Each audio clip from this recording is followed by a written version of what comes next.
সামাজিক যোগাযোগ মাধ্যমে অশ্লীলতা ছড়ানোর অভিযোগে ডক্টর তাসনিম জারা ও ডক্টর জাহাঙ্গীর কবিরের বিরুদ্ধে পাঠানো আইনি নোটিশ প্রত্যাহার করা হয়েছে। রোববার এ তথ্য নিশ্চিত করেছেন নোটিশদাতাদের আইনজীবী ব্যারিস্টার মোহাম্মদ হুমায়ুন কবির পল্লব।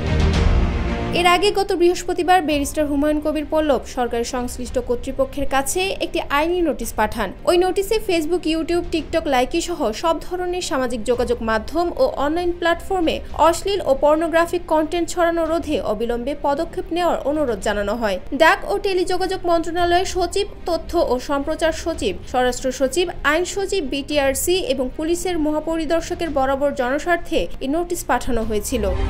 বাংলাদেশের প্রথম 5D AI ইনভার্টার যুক্ত সর্বোচ্চ বিদ্যুৎ সাশ্রয়ী যমুনা এয়ার কন্ডিশনার।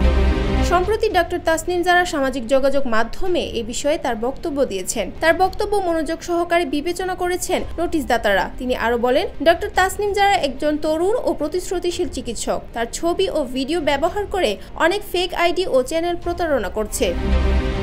নোটিশের পেছনে ছিল মানবাধিকার সংগঠন law and life foundation trust এবং সুপ্রিম কোর্টের দুই আইনজীবী বায়েজিদ হোসেন ও নাইম সরদারের পক্ষ থেকে একটি দাবি, সামাজিক যোগাযোগ মাধ্যমে অশ্লীলতার ভয়াবহ রোধ করা।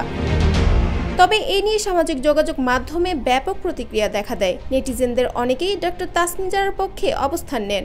নারীদের জন্য স্বাস্থ্য সংক্রান্ত সচেতনতামূলক তথ্য প্রচারে তার অবদানের প্রশংসা করেন তারা। পাশাপাশি তরুণদের রাজনৈতিকভাবে সংগঠিত করতে তার গঠিত এনসিপি দলের সঙ্গে সম্পৃক্ততাকে ঘিরে অনেকেই নোটিশটিকে উদ্দেশ্যপ্রণোদিত বলে মন্তব্য করেন।